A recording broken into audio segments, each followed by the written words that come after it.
అవనిగడ్డ నియోజకవర్గం చల్లపల్లిలో నిన్న భారతదేశ రాజ్యాంగ నిర్మాత అంబేద్కర్ జయంతి వేడుకలు నిర్వహించారు. ఈ సందర్భంగా భారత మాజీ ఉప ప్రధాని బాబు జగజీవన్ రామ్ నూతన విగ్రహ నిర్మాణానికి శంకుస్థాపన మహోత్సవం జరిగింది.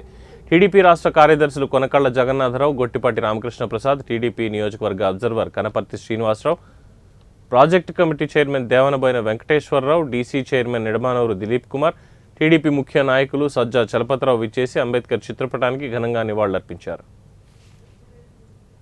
చదువుకున్నాడు కాబట్టి భారతదేశంలో రాజ్యాంగాన్ని రాసే స్థాయికి ఎదిగాడు అతను.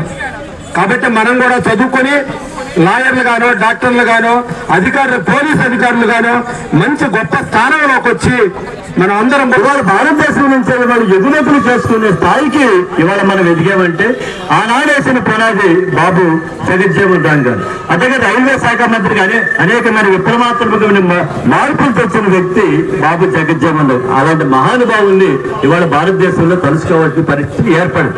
ఇవాళ ఎవరైనా సరే ఇవాళ భారతదేశంలో ఇవాళ భారతదేశానికి రాజ్యాంగం అందించిన వ్యక్తి బాబాసాహెబ్ అంబేద్కర్ గారు అయితే ఆ రాజ్యాంగాన్ని భారతదేశం అంతా కూడా మరి దళితులకంటే భారతదేశం అంతా కూడా మరి ఇంప్లిమెంటేషన్ చేసిన వ్యక్తి. ఏ ఒక్క ప్రభుత్వ పథకాలైనా సరే ప్రతి ఒక్కరికి అందాలి అని చెప్పానని ఆనాడు బాబు జగజ్జీవన్ రామ్ గారు చూశారు. ఇవాళ సంతోషకరమైన విషయం, చల్లపల్లి గ్రామంలో ఏర్పాటు చేసినటువంటి వ్యక్తులందరూ కూడా మీ అందరూ కూడా అభినందనలు తెలియజేస్తూ మరి బిఆర్ అంబేద్కర్ గారి స్ఫూర్తి కొనసాగించాలి అంటే మనం ఏదో వర్ధంతులు, జయంతులకి దండలు వేసి స్వీట్లు పంచుకుంటే అందరితో మన బాధ్యత తీరిపోయింది అనుకుంటే అది కరెక్ట్ కాదు. ఆయన స్కూల్లో చదువుకునేటప్పటి నుంచి చిన్నప్పటి నుంచి అనేకమైనటువంటి కుల వివక్షను ఎదుర్కొన్నాడు. మరి స్కూల్లో కూడా చివరి బెంచీలో కూర్చోబెట్టడం, పాఠాలు వినకుండా చేయటం, ఆయనకి మంచినీళ్ళు అడిగితే కొండ దగ్గరికి కానీ ట్యాప్ దగ్గరికి పానీయకుండా పిల్లుని చేత ఇప్పించేవాళ్ళు. ఆయన జోక్ చేసేవాడు, మనకి వాళ్ళ మంచినీళ్ళు ఇవ్వంటే ప్యూన్ రాలేదని అర్థం, ప్యూన్ వస్తేనే మనకు మంచినీళ్ళు అనేవాడు. ఇది చాలా తక్కువ. ఇంతకంటే పెద్ద పెద్ద వివక్షలను ఎదుర్కొన్నాడు. కానీ మీరు ఒక్కటే గమనించండి, ఎన్ని వివక్షలను ఎదుర్కొన్నా చదువు అనే ఆయుధాన్ని ఆయన మర్చిపోలేదు. కాబట్టి ఆయన నుంచి మనం స్ఫూర్తి ఏం తీసుకోవాలంటే చదువు. భారతదేశంలోని స్త్రీకి హక్కులకు కావాలి, హక్కులకు ఖచ్చితంగా చదివియాలి. మనకి సుతారు సమాజం ముందుకు పోద్ది, వాళ్ళ ద్వారా సమాజానికి కూడా మంచి చేసిన వాళ్ళు అవుతారు. కాబట్టి ఎన్ని కష్ట నష్టాలు వచ్చినా అంబేద్కర్ గారు చెప్పింది చదువు చదువు చదువు. ఆయన అన్ని కష్టాలు పడి చదువుకున్నాడు కాబట్టి భారతదేశంలో రాజ్యాంగాన్ని రాసే స్థాయికి ఎదిగాడు అతను.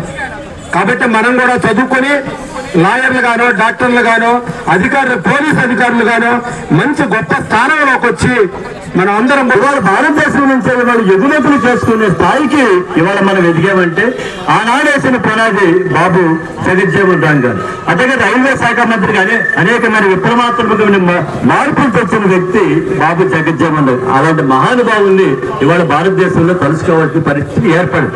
ఇవాళ ఎవరైనా సరే ఇవాళ భారతదేశంలో ఇవాళ భారతదేశానికి రాజ్యాంగం అందించిన వ్యక్తి బాబాసాహెబ్ అంబేద్కర్ గారు అయితే ఆ రాజ్యాంగాన్ని భారతదేశం అంతా కూడా మరి దళితులకంటే భారతదేశం అంతా కూడా మరి ఇంప్లిమెంటేషన్ చేసిన వ్యక్తి. ఏ ఒక్క ప్రభుత్వ పథకాలైనా సరే ప్రతి ఒక్కరికి అందాలి అని చెప్పానని ఆనాడు బాబు జగజ్జీవన్ రామ్ గారు చూశారు. ఇవాళ సంతోషకరమైన విషయం, చల్లపల్లి గ్రామంలో ఏర్పాటు చేసినటువంటి వ్యక్తులందరూ కూడా మీ అందరూ కూడా అభినందనలు తెలియజేస్తూ మరి బిఆర్ అంబేద్కర్ గారి స్ఫూర్తి కొనసాగించాలి అంటే మనం ఏదో వర్ధంతులు, జయంతులకి దండలు వేసి స్వీట్లు పంచుకుంటే అందరితో మన బాధ్యత తీరిపోయింది అనుకుంటే అది కరెక్ట్ కాదు. ఆయన స్కూల్లో చదువుకునేటప్పటి నుంచి చిన్నప్పటి నుంచి అనేకమైనటువంటి కుల వివక్షను ఎదుర్కొన్నాడు. మరి స్కూల్లో కూడా చివరి బెంచీలో కూర్చోబెట్టడం, పాఠాలు వినకుండా చేయటం, ఆయనకి మంచినీళ్ళు అడిగితే కొండ దగ్గరికి కానీ ట్యాప్ దగ్గరికి పానీయకుండా పిల్లుని చేత ఇప్పించేవాళ్ళు.